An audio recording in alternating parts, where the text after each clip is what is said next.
आज मेरे लिए एक विशिष्ट अवसर है, क्योंकि आज देश भर से राजभाषा प्रेमी, भारतीय भाषाओं के प्रेमी जहां एकत्रित हुए हैं, वो मेरा संसदीय क्षेत्र है।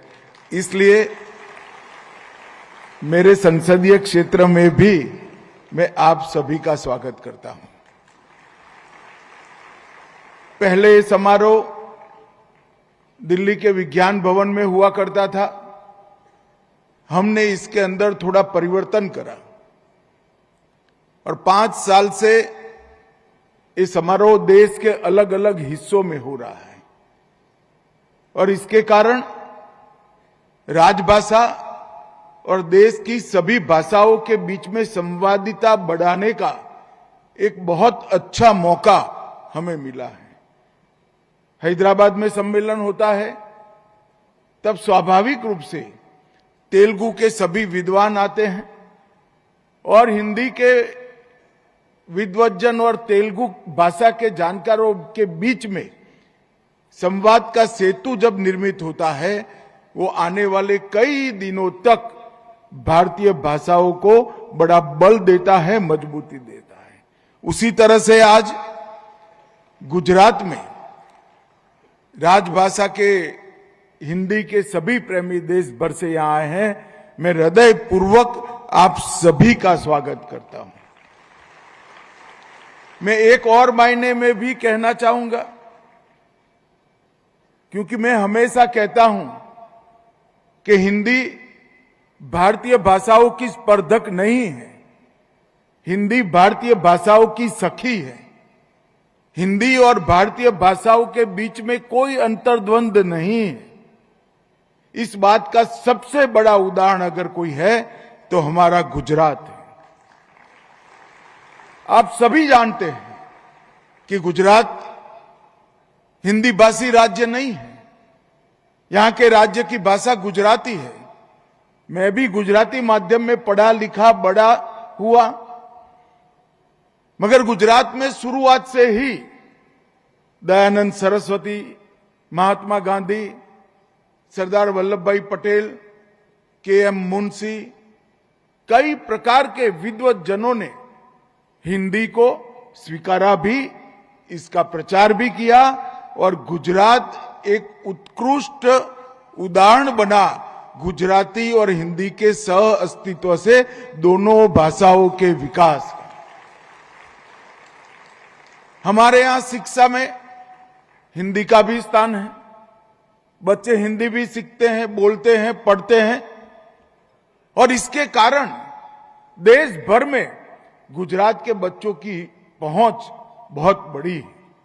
और मैं मानता हूं कि महात्मा गांधी, दयानंद सरस्वती, सरदार पटेल, के.एम. मुंशी, उमाशंकर जोशी ऐसे दूरंदेशी नेताओं ने भारतीय भाषाओं को एक दूसरे के साथ संवाद करना और हिंदी को हर राज्य के अंदर बढ़ावा देने का जो आग्रह किया, इसी का परिणाम है कि गुजरात का बच्चा देश भर में कहीं पर भी जाकर सुगमता से व्यापार भी करता है और स्वीकृति भी प्राप्त कर लेता है। मित्रों, आज 2021 के बाद ये 5वां अखिल भारतीय राजभाषा सम्मेलन दिल्ली के बाहर हो रहा है और हमारा चारों सम्मेलन का अनुभव है कि इससे नई दृष्टि, नई ऊर्जा, नई प्रेरणा भी प्राप्त होती है और कोई न कोई स्थानीय राज्य की भाषा के साथ हिंदी के विद्वानों का संवाद भी होता है। और आज मैं मानता हूं कि ये सम्मेलन भी निश्चित रूप से सार्थक रहेगा। आज यहां पर ढेर सारे प्रकाशनों का लोकार्पण किया गया। इस प्रकार के प्रकाशन निश्चित रूप से हमें फायदा देते हैं और इससे हमारा भाषा के प्रति प्रेम और अनेक विधाओं में भाषा के उपयोग को भी एक प्रकार से प्रोत्साहन मिलता है। हिंदी केवल बोलचाल की भाषा नहीं होनी चाहिए। हिंदी सिर्फ प्रशासन की भाषा नहीं होनी चाहिए, हिंदी विज्ञान की भी भाषा होनी चाहिए, हिंदी तकनीक की भी भाषा होनी चाहिए, हिंदी न्याय की भी भाषा होनी चाहिए और हिंदी पुलिस की भी भाषा होनी चाहिए। ये सारा कामकाज जब भारतीय भाषाओं में होता है तो जनता के साथ संपर्क अपने आप बढ़ जाता है। मित्रों, आज यहां मैं दो चीजों का निश्चित रूप से जिक्र करना चाहूंगा कि आज जो यहां एक सारथी का जिक्र किया गया, ये सारथी क्या है?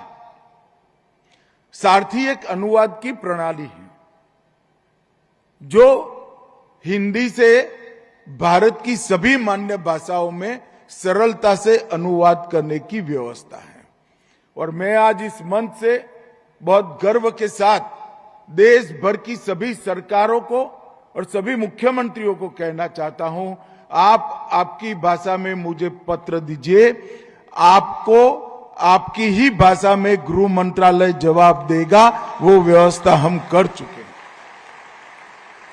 पत्र चाहे तमिल में हो, तेलुगु में हो, मलयाली में हो, बंगाली में हो, पंजाबी में हो, मराठी में हो, उसके अनुवाद की व्यवस्था सारथी ने करी है। और जो मैं हिंदी में जवाब करूंगा उसको भी उन्हीं की भाषा में अनुवाद की व्यवस्था होगी। और आने वाले दिनों में इसका इस सॉफ्टवेयर का ट्रेनिंग होने के बाद इसको और समृद्ध हम करते जाएंगे। और मुझे विश्वास है आने वाले दिनों में सारथी के माध्यम से हम सबका संपर्क, एक ही देश के नागरिकों का स्वभाषा में संपर्क होगा। मित्रों, शिवाजी महाराज ने पूरी लड़ाई जो लड़ी स्वराज की, उस वक्त 3 बिंदु उन्होंने रखे थे: स्वराज, स्वधर्म और स्वभाषा। एक प्रकार से तीनों चीजें एक दूसरे से जुड़ी हुई हैं और एक प्रकार से देश के स्वाभिमान से जुड़ी हुई है। जो देश के अंदर बोलचाल की भाषा खुद की न हो, वो स्वतंत्रता की कामना नहीं कर सकता, वो स्वाभिमान की अनुभूति भी नहीं कर सकता। वो तभी हो सकता है जब हमें हमारी भाषाओं पर गर्व हो। और इसीलिए हमने शब्द सिंधु भी बनाया है।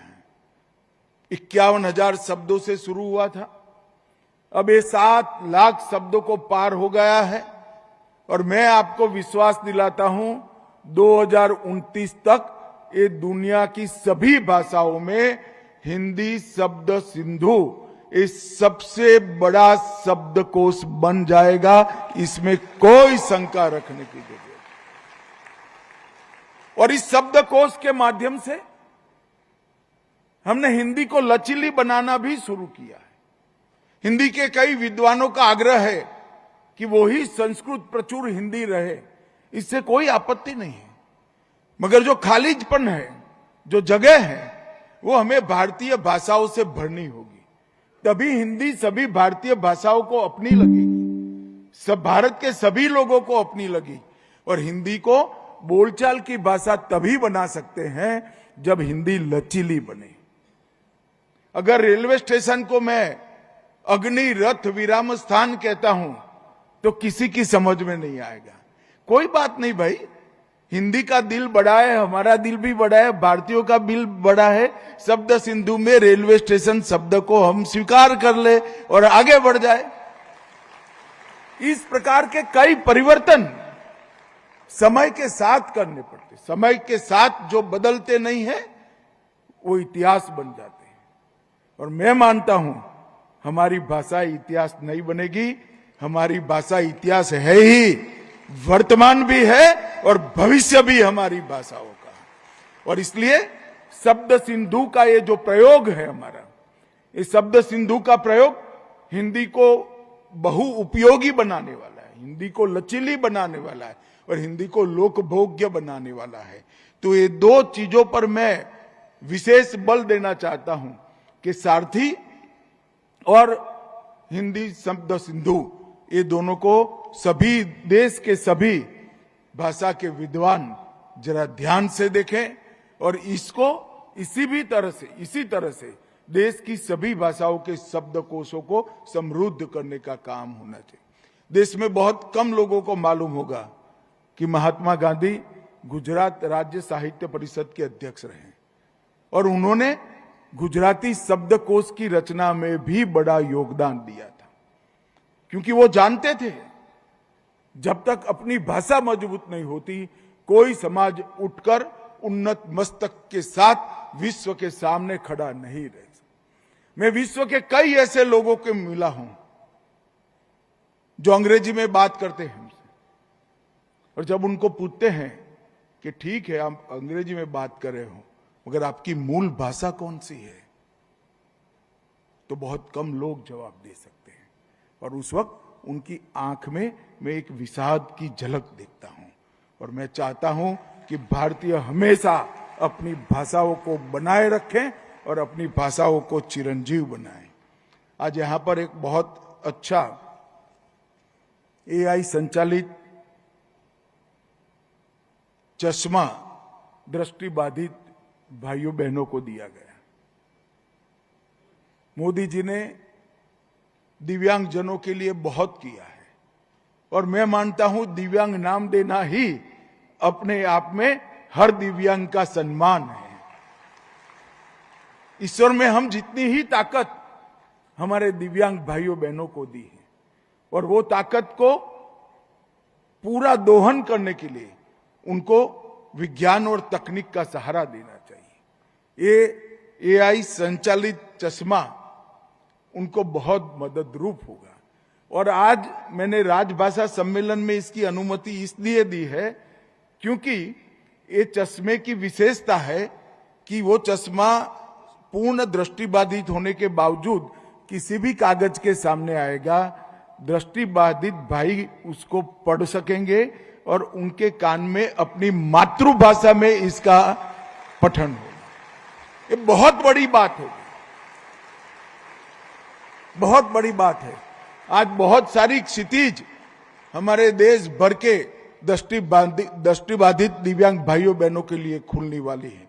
ये बहुभाषी पठन कराएगा, लीडार तकनीक से बाधाओं की दूरी को नापने में मदद करेगा, परिचित चेहरों का पहचान कराएगा, वॉइस असिस्टेंट सिस्टम से करेंसी पहचानने में, और ये चश्मा उनकी व्यक्तिगत सहायक के रूप में काम करेगा।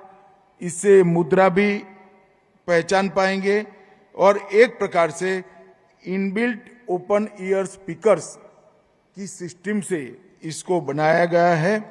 मैं आज जिन 5 दृष्टिबाधित भाइयों बहनों को ये नई दृष्टि आज मिली है, मैं उनको बहुत बहुत बधाई और शुभकामनाएं देना चाहता हूं। और देश भर की स्वयंसेवी संस्थाओं को भी अपील करना चाहता हूं, कुछ हजार में जो चश्मा मिलता है, हर दृष्टिबाधित के आंख पर एक चश्मा हो तो पढ़ने लिखने में माहिर हो जाए, अपने जीवन को आगे ले जाए।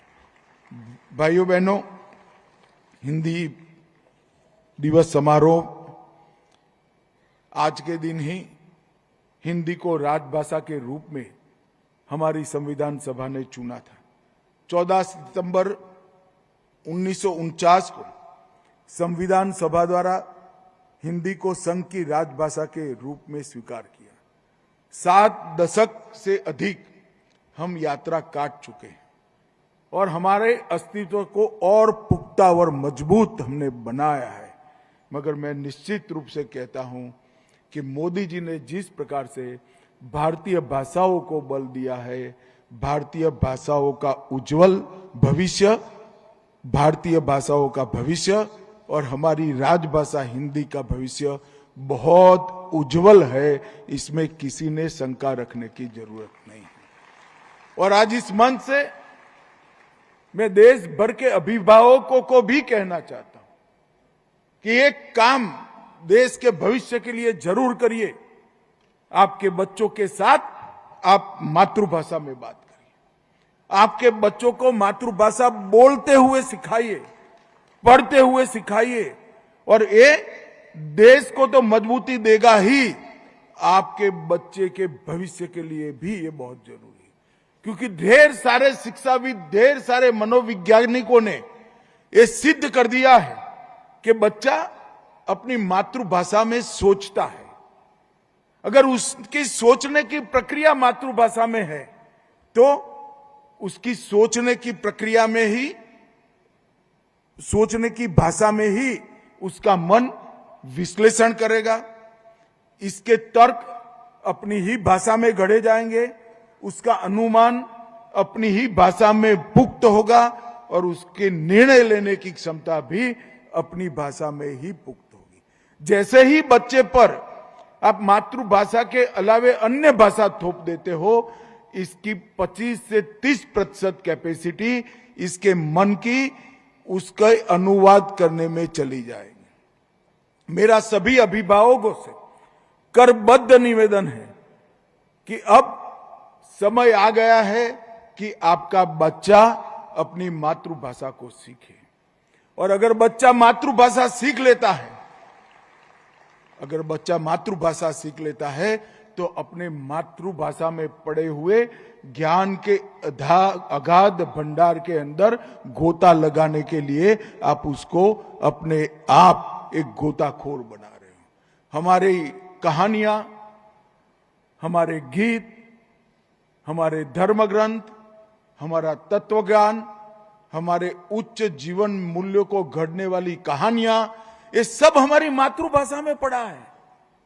13,000 सालों से ज्यादा समय से इस संस्कृति का एक प्रकार से अबाधित प्रवाह, एक नदी बह रहा है।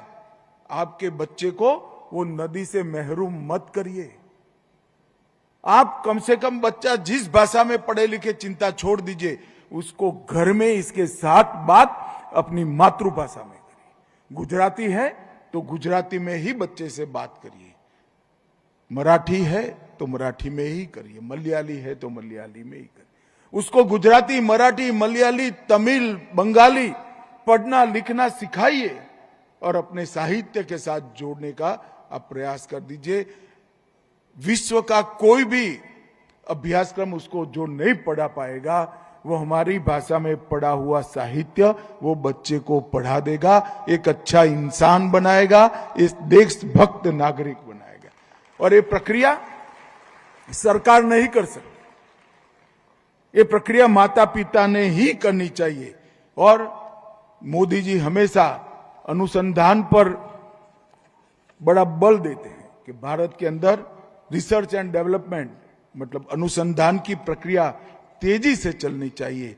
अनुसंधान भी अपनी भाषा में सोचने वाला बच्चा ही अच्छा कर सकता है और कोई नहीं कर सकता। और मैं ये जो बातें कह रहा हूं, अनेक भाषा के विद्वानों ने और मनोवैज्ञानिकों ने इसको सिद्ध कर कर माना है कि बच्चा जब अपनी भाषा में पढ़ता है, अपनी भाषा में सोचता है, अपनी भाषा में बोलता है, अपनी भाषा में विश्लेषण करता है, अपनी भाषा में तर्क को सुधार करता है, अपनी भाषा में फैसले लेने की प्रक्रिया करता है मन के अंदर, तब ये सभी चीजों के लिए उसकी क्षमता 30% बढ़ जाती है। और मैं मानता हूं कि हमें बच्चों को इस अधिकार से वंचित नहीं करना चाहिए। मित्रों, गुजरात एक ऐसा प्रदेश है, जैसा मैंने पहले आगे कहा, इसमें कभी भाषा का द्वंद्व नहीं रहा।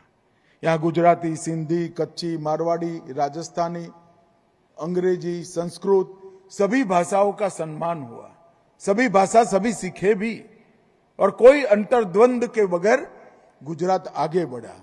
महात्मा गांधी, सरदार वल्लभ भाई के, मुंशी, नर्मद, सभी ने हिंदी के लिए हमेशा ही बल दिया। महात्मा गांधी गुजराती थे, मगर वो कहते थे हिंदी ही वो भाषा है जो देश को एक सूत्र में बांध कर रखती है। और मैं मेरा अनुभव कहना चाहता हूं, मैं गुजरात से आता हूं, गुजराती हूं, गुजराती माध्यम में पढ़ा हूं, मगर हिंदी मेरी ठीक होने के कारण मुझे देश भर में कहीं पर भी आज बातचीत करने में, अपनी बात समझाने में कोई तकलीफ नहीं पड़ती है और सरलता से कामकाज हो रहा है। मैं सभी को आग्रह करना चाहता हूं कि अपनी मातृभाषा को बल दीजिए और राजभाषा का सहयोग करिए। मित्रों, यदि संस्कृत ने हमें ज्ञान की गंगा दी है तो हिंदी ने वो ज्ञान को घर घर तक, जन जन तक पहुंचाया है और हर व्यक्ति तक वो ज्ञान हमारी स्थानीय भाषाओं ने पहुंचा है। प्रधानमंत्री जी ने कई प्रकार के तकनीक के माध्यम से हमारी स्थानीय भाषाओं को बल देने का काम किया है और इसीलिए गृह मंत्रालय में प्रधानमंत्री जी की प्रेरणा से भारतीय भाषा अनुभाग बना है। राजभाषा विभाग के अंतर्गत भारतीय भाषा अनुभाग बना है, जो केवल राजभाषा नहीं, देश की सभी भारतीय भाषाओं को बल देगा, पुष्ट करेगा और आगे बढ़ाने का काम करेगा। और इसके लिए हम विज्ञान और तकनीक ये दोनों का बहुत उपयोग कर रहे हैं। और आजकल कमेंट्री देने वाले लोग जो है वो मुझे मिले थे, तो एक सज्जन अंग्रेजी कमेंटेटर है, वो मुझे मिले, उन्होंने कहा मैं भी हिंदी सीख रहा हूं। मैं को बोला आप क्यों हिंदी सीख रहे हैं? कि अब 70% कमेंट्री स्थानीय भाषा में लोग सुनना पसंद करते हैं, हम लोगों का जमाना इधर उधर हो गया है। और आज आप देखना हिंदी, तेलुगु, मलयाली सब में कमेंट्री प्राप्त हो रही है। इसका मूल कारण है कि भारतीय भाषाओं के प्रति हमारा रुचि भी बढ़ा है और इसका उपयोग भी बढ़ा है। राजभाषा विभाग मोदी जी के नेतृत्व में कई सारे काम आगे बढ़ाया है। हमारी वेबसाइट लिंक भी हमने हिंदी में उपलब्ध करा दी है और राजभाषा समिति ने विगत 4 साल में 3 खंडों को प्रस्तुत किया है। इसका पूरा श्रेय हमारे भर्तृहरि मेहताब साहब को जाता है। ताली बजाइए एक बार जोर से। और चौथा खंड भी इन्होंने तैयार कर लिया है। लगभग 539 देश के नगरों में राजभाषा समिति, क्रियान्वयन समितियों का गठन हो चुका है। London, Singapore, Fiji, Dubai, port Louis में भी राजभाषा समितियों का गठन हुआ है। और कोविड काल में केंद्रीय हिंदी प्रशिक्षण संस्थान और केंद्रीय अनुवाद ब्यूरो द्वारा हिंदी टंकण, हिंदी अंशुलिपि और हरेक भाषा की अंशुलिपि को हिंदी में अनुवाद करने की विधा भी हमने शुरू कर दी है। अब तक प्रशिक्षण में लगभग 3,28,000 अन्य भाषा के सरकारी कर्मियों का हिंदी में हमने प्रशिक्षण किया है। टंकण में लगभग 40,000 कर्मचारियों का किया है। अंशुलिपि में 1918 कर्मचारियों का प्रशिक्षण किया है और अनुवाद के लिए 13,000 कर्मचारियों का प्रशिक्षण करा है। 2 तकनीकी सम्मेलन हम कर चुके हैं और डेटाबेस का निर्माण आर्टिफिशियल इंटेलिजेंस आधारित अनुवाद प्रणाली कंठस्थ 2 में ग्लोबल डेटाबेस का निर्माण किया है, जिसमें 7 करोड़ से ज्यादा वाक्य हैं। वो सॉफ्टवेयर अब धीरे धीरे ट्रेन होकर, वो दिन दूर नहीं कि आप किसी भी भाषा में बोलेंगे 10-15 सेकंड में इसका हिंदी अनुवाद वही माइक से आपके सामने आ जाएगा। इस प्रकार के सॉफ्टवेयर तैयार हो रहे हैं और मैं मानता हूं कि मोदी जी ने JEE, नीट और UGC की परीक्षाएं अब 12 भाषा में लेने का शुरू किया, जिससे मातृभाषा में पढ़ने वाले बच्चों के पास होने की संभावनाएं बढ़ी है। हमारे CAPF की एग्जाम, उसकी परीक्षाएं पहले हिंदी और अंग्रेजी में लेते थे, अब वो भी 12 भाषाओं में ली जाती है, जिससे देश भर से बच्चे CAPF ज्वाइन हो रहे हैं।